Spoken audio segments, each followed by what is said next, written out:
Assalamualaikum warahmatullahi wabarakatuh. And now we are going to I'm going to explain the 20th century in 1945 until 2000.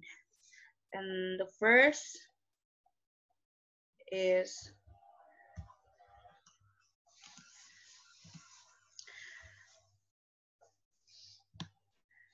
the first is the ending of the Second World War did not bring with its stability.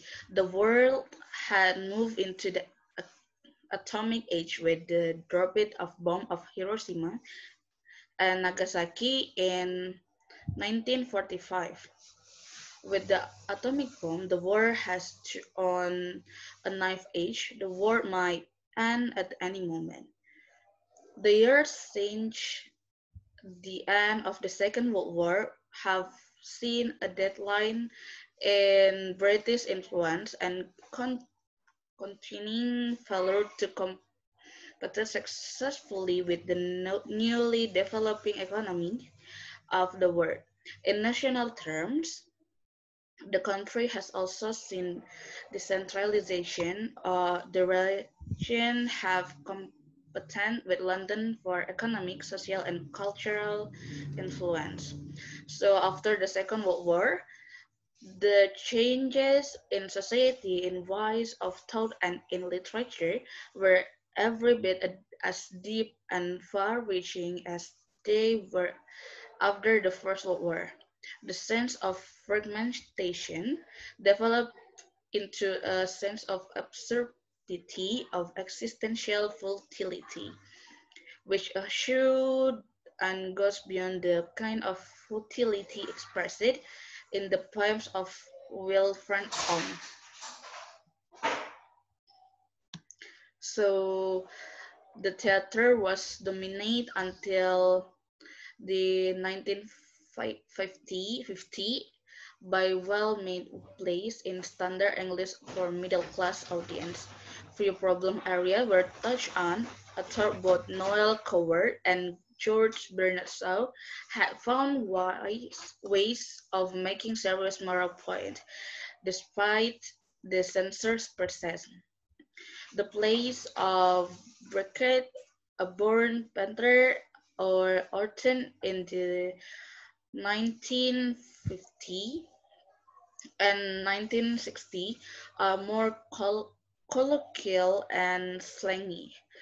It keeping with the setting and the character, tramps, gangster, newspaper vendors, and implying youth. Their language is more naturalistic and show gaps, repetitions, silence, and incomprehension, modeled on normal conversation. So the realistic room setting found in Tom Robertson plays almost a century before return onto the stage in a group of play of the late of 1950, generally called kitchen sinks drama. Upshur himself and Arnold Wesker were the most significant figure in this direction, to low-class domestic realism against and the drawing room comedies, which had dominated the stage since the time Vulcan. And the vision of the world as essentially meaningless, people have people with heartless but selfish character with no particular sense of identity was not new. It can be tracked back in poetry through T.S. Eliot and Wilfred Owen, as far as Matthew Arnold Dover Beach, and in the use of wasteland or no man's land as image. Beckett takes drama to new extreme and push his character to the limit of solitude, no communication, and helplessness. Yet they all survive, and any thought of suicide are dispelled. So since old times in 1971, No Man Land and Panther has himself moved closer to silence. His more recent work, such as Mountain Language, is a powerful examination of language, power, and freedom, which bring a directly political dimension to his writing, introducing a new focus of concern not absolutely present in early Panther. So, poetry of the Second World War is the writing of the immediate post-war era reverberates with a sense of nostalgia of ending and later with a sense of emptiness. This idea had featured strongly in the plays of G.B. Priestley just before the war, but now took on a sense of lost time, time never to be regained. W. H. Auden's long poem of 1948, The Age of Anxiety, is often seen as giving a label of the second half of the 20th century. So the three most important Second World War poets were Alden Lewis, Kate Douglas, and Sidney Case. All were killed in the war, all in their 20s. Alden Lewis was Wells. There is a sense of pessimism in his work which can be felt in his best known poem, All They Eat. So written down and a volume of history, the last inspection were published in his lifetime. K. Douglas' only volume before his death was selected poem, but for many critics he was most promising the war poets. Like Lewis, he frequently write about that as in his notice Simply Me When I Died. The posthumously published Limit to Zamzam was a highly innovative narrative to war. So the years after 1945 are both continuous and changes in English poetry. Some poets, despite modernism, continue romantic tradition, writing deeply personal responses to the world and engaging with internal and elemental times.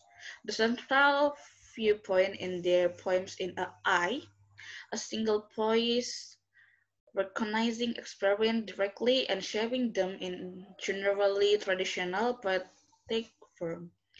Other poets are not as clearly in the romantic tradition, and their poems is more indirect, and experience is present more ironically. The focus is restricted, concentrating more on the particular of everyday life. However, not fit neatly into the categories of romantic or anti-romantic, and some resist the useful but simply categorization.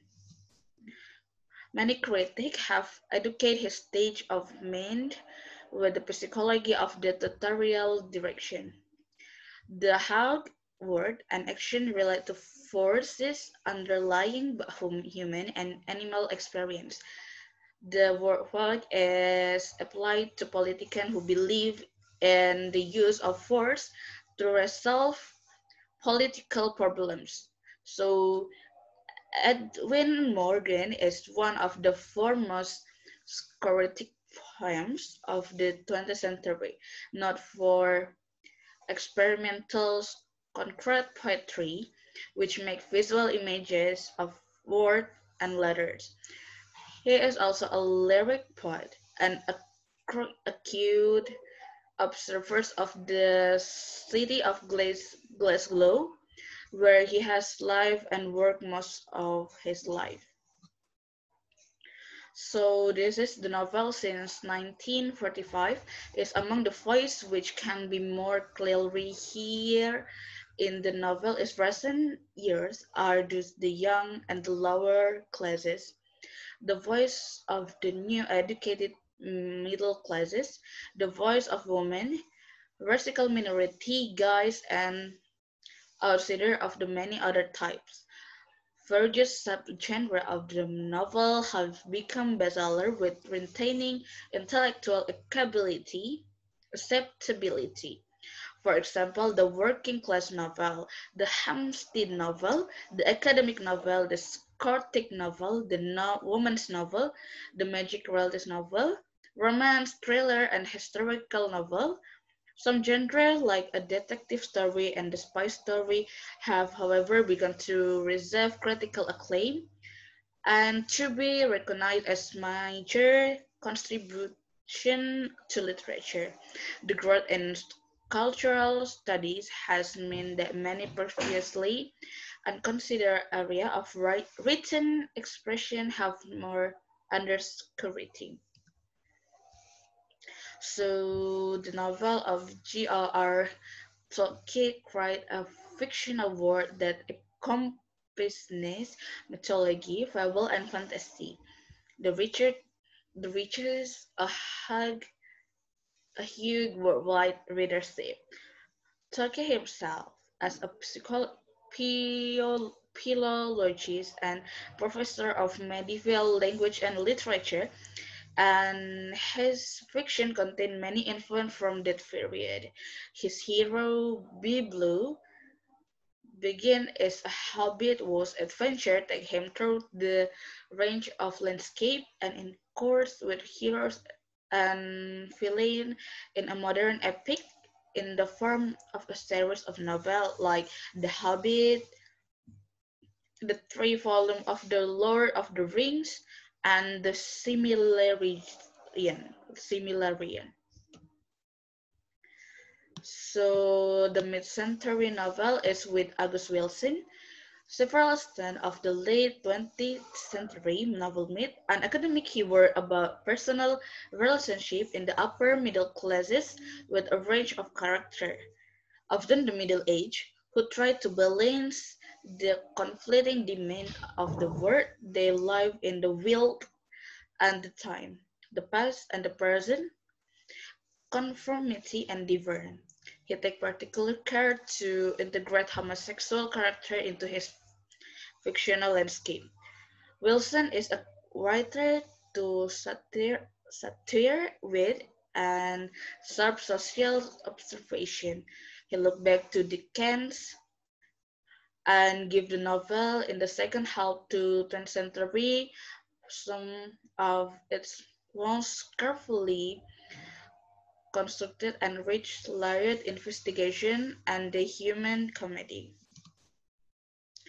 So internationalization is happened in the late of 1970 and 1980 as a directive group of younger writers emerged who had been associated with Malcolm Bradley at the University of East Anglia. Andrew Motion took over Bradbury's role in the mid-1990s. Many of writers who have emerged from the program share a concern with non-English experience.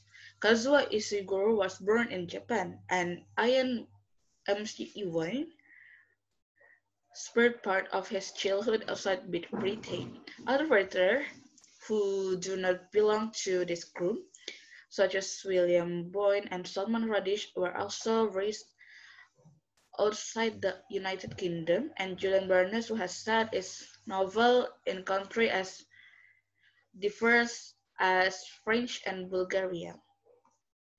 This aggress the scenes of the Alengri War and ever-growing internationalism, which emerged writing at the end of the 19th century when outsiders like Shaw and Conrad began to make their mark in English literature. So the new muse of modern writing is rewriting and reinterpreting the past have been a major concern of recent novelists. Julian Bernard Julian Barnes more keenly rewrite the story of the world in the history of the world in 10 chapter 1989 and reinterprets the life of the French novelist Flaubert in Flaubert period. Few writers would want to lay claim to being known only as gay writers. Also, many from E.M. Forstner, Stuart Christopher Isherwood, and Agnes Wilson among men, and radical Hal the Janet Winterson among women have been openly gay, as have the poet W. H. Auden and Tom Gunn, to mention only two. The sexuality of an outer gives less and less cause of comment, and the understanding of the outer sexuality can lead to a deeper understanding and appreciation of his and her achievement. With the development chapter which might have been edited out of censor like opening chapter of D.H. Lawrence Woman in Love have been reinstated and edition published of otherwise censored of or suppressed novel like Talende. So the contemporary such novel is from Alasdair Gray and James Clement have in recent years contributed greatly to the revival of Scottish literature and the vernacular accent of Glasgow. Grey Lanark is partly magic realism, partly social fantasy, perhaps best described as a phantasmagoria of writing and illustration, as audacious as bleak, as inventive as radish. The journey is also one of memory of the heroine, relationship, and hope of the future. The climax is among the most strikingly in modern women's writing. So the contemporary of Iris novel is one of the Iris novel is Bretton Moore is probably the most significant of the older generation. Much of McLarty writing uses the perspective of childhood and young adulthood to examine rites of passage and adult experience. Those huge popular success has also brought controversy. He is accused of being uncompromisingly negative about lower class life in Ireland, but his social observation, authentically dialogue and portrayal of modern Irish humor and increasingly disparate to themes mark him out and the true successor of Sean Ozzy and Flan O'Brien. A star called Rennie marked a change of direction of Dolly. It is a historical examination of the Irish flight of independence in the early years of the 20th century. It is the first of the project of trilogy. So the ending and beginning is Bruce Chatwin was very much an outsider, a traveler in both the physical and spiritual sense. He explores religion and the world and human sensibility which other writers never been afforded. approach. His best work are equation of travel with the heightened response of the imaginative writer uh, as in the Finery of Oida, based on the slave trade in Dahomey and in Patagonia, which continue the long tradition of the voyage of wonders started by Mandeville in the 14th century. So this is all for me. Thank you.